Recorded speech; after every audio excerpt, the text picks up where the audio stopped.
Data entry is generally a fairly boring topic, but we do, throughout the course of using Excel, need to put data in this worksheet, that worksheet. A few tips here are going to make this a little bit easier. In column A, we have a name. We're going to be building a small list here, let's imagine. In column B, we want to put in, for example, a current salary or 2011 salary. And I'd like to have the 2011 appear above salary because maybe the entry below it's not going to be that wide. So rather than putting in an entry and then using a command to format this, you can, as you type an entry, press Alt-Enter to force a line break. Keeps the data in the same cell, but it puts the data under the previous entry. I pressed Alt-Enter after the 2011. I'm typing salary, now pressing Enter. Looks like this. And you could stack these up multiple times too. If I want to put in 2011 tax rate, the indicator below that maybe is only going to be a letter or two. 2011, Alt-Enter, tax, Alt-Enter, rate. Probably what a lot of people would do also as a follow-up here would be on the Home tab to perhaps put these in the top of the cell using that alignment button there, or maybe in the middle, whatever looks best to you. But Alt-Enter is fast and it's easy, and it's ideal for situations where the column needs to be a lot narrower than the actual heading. Fast and easy.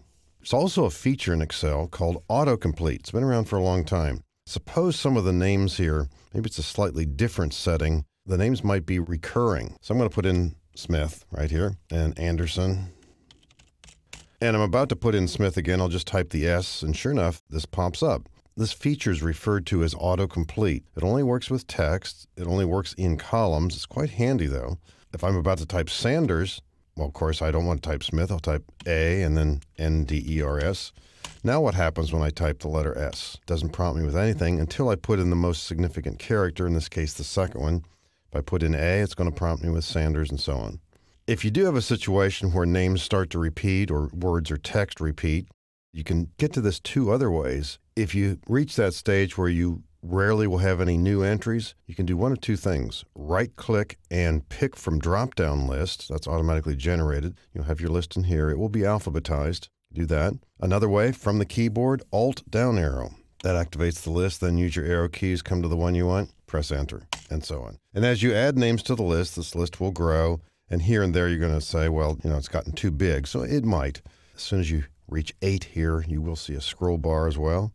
Again, it's Alt-down arrow to activate the list, then the arrow keys to come to the one you want. If you're putting in a series of numbers, maybe a different setting than the data here suggests, maybe it's an ID number or maybe it's a transaction number. It could be one of those situations where you don't care what the number is, you just want to make them different somehow. So imagine that kind of a situation. You might start with a number like this, 1001. And every time you put in a new number, just the next number, next number, next number. If you drag the lower right-hand corner of the active cell when it has a value, it simply repeats the entry. That's disappointing to a lot of people. They would like to see it change. Well, if you hold down the Control key, it will. It'll change by 1. Now, as you do this, though, make sure you let go of the mouse before the keyboard. So as far as you drag this, I'm holding down the Control key here. As soon as I let go, these have all grown by 1.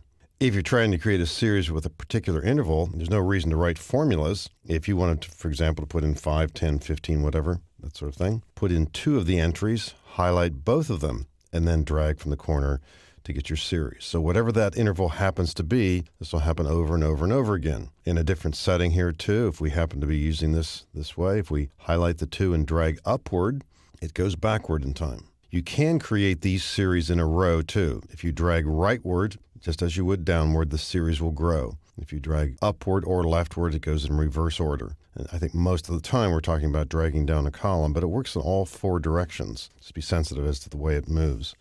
So these tips will help you in filling in certain kinds of data. One other slight tip here, and I say slight because it's not major, but it's handy at times, and it reminds us that the second or two we save here and there sometimes makes a difference.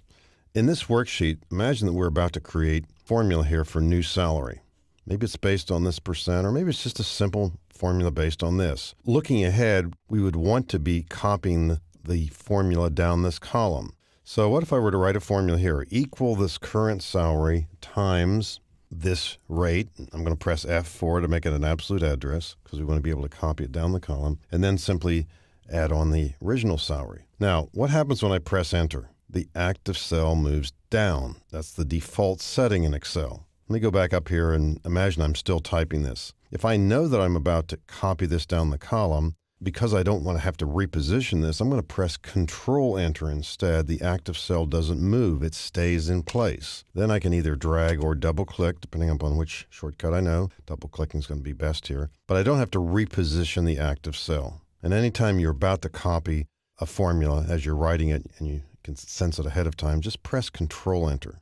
Now, occasionally you might find yourself in a situation where it's more convenient if you're typing data to have the active cell move to the right. And you probably know that you can press the Tab key or the right arrow as you finish an entry.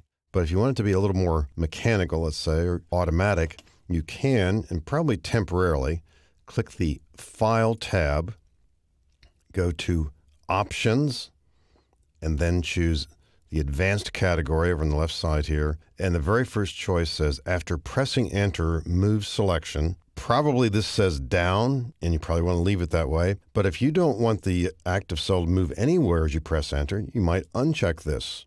Or if you have a situation where for a while you want the automatic reaction to move right, well then pick that choice. I think few people need this or use this, but at least recognize that it's there. Occasionally maybe someone has been playing with it and has set this and it's on their computer and you're using their computer, you might have some surprises there. Just recognize that it's there. But the value of the tip mainly is to just save that second or two so that you don't have to reposition the active cell after writing a formula.